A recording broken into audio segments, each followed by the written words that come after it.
Hey everyone. So, when you hear the phrase the Middle Ages, what's the first thing that comes to mind? For a lot of us, it's a pretty specific and honestly a pretty grim picture.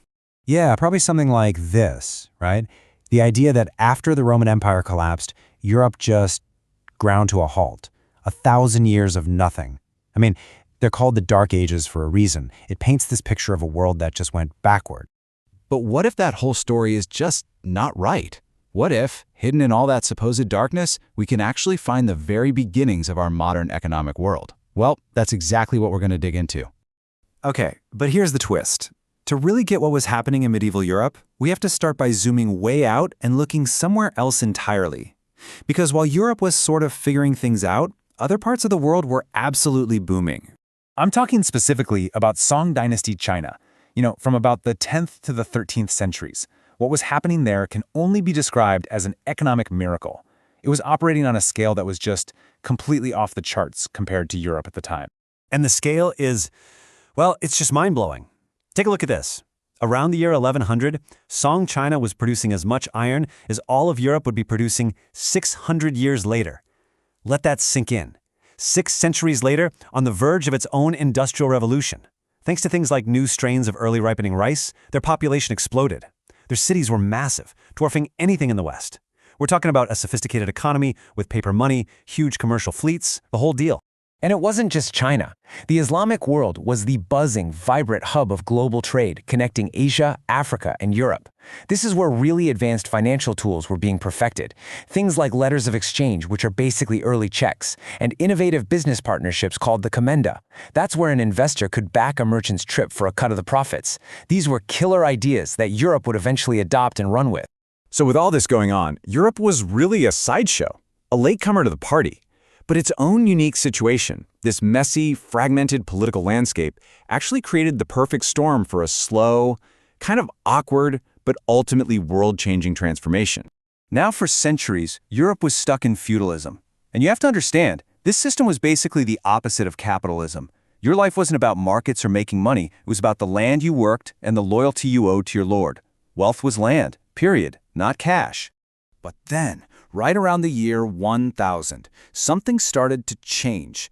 Historians sometimes call it the revolution of the year 1000. After centuries of invasions and chaos, things finally settled down. That security meant populations could grow. New farming tech like the heavy plow started to spread, and slowly but surely, trade began to creep back. This little spark ignited what we now call the commercial revolution. And it wasn't one single event, it was more like a domino effect of 6 interconnected changes. You see, as cities grew, a new merchant class emerged. They pushed for more long-distance trade, and that trade needed new rules and financial tools to work. Each piece of the puzzle fueled the next, creating this powerful new economic engine. But it all really kicked off with step 1, the cities. The absolute heart of this revolution was the rise of independent cities. Places like Venice, Genoa, Hamburg. They operated outside the grip of the old feudal lords. They were basically run by merchants for merchants, so they became these amazing laboratories for new ideas in business and law. There's even a saying, city air makes you free. Because if a serf could escape from the countryside and live in one of these cities for a year and a day, they were legally free.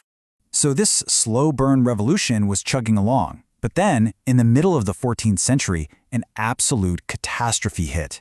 And tragically, it would end up throwing gasoline on the fire of change. The Black Death. It's almost impossible for us to wrap our heads around the scale of this. In just a few years, somewhere between a third and half of the entire population of Europe was gone. It was an unimaginable human tragedy, and at the same time, it was the single biggest economic shock in history. And that shock had 3 huge consequences. First, it was just basic supply and demand. Suddenly, there weren't enough workers to go around, which meant labor became incredibly valuable. For the first time ever, regular people, peasants, craftsmen, had real bargaining power, and their wages shot through the roof. Second, all the survivors inherited land and wealth from those who died. So you have this combination of higher wages and newfound money. And what happens? A huge boom in demand. People wanted better food, nicer clothes, luxury goods, all the things that fueled the growth of this new market economy. And that brings us to the third and maybe the most important consequence of all. With workers being so expensive, the rich and the business owners had a massive incentive to find ways to replace people with machines. This is what kickstarted Europe's unique obsession with labor-saving technology, a path that would lead, centuries later, straight to the Industrial Revolution. So this all brings up some pretty big questions, right? What did this messy, chaotic, and often tragic period actually add up to? Was this really the moment our modern world was born?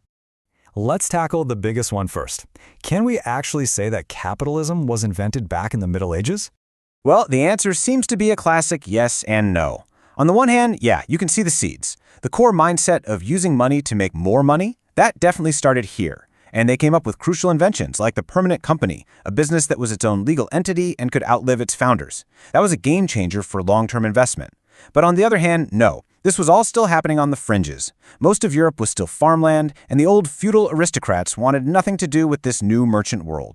Okay, what about globalization? With all these new trade routes connecting everywhere, was this the beginning of the interconnected world we live in today? And again, it's complicated.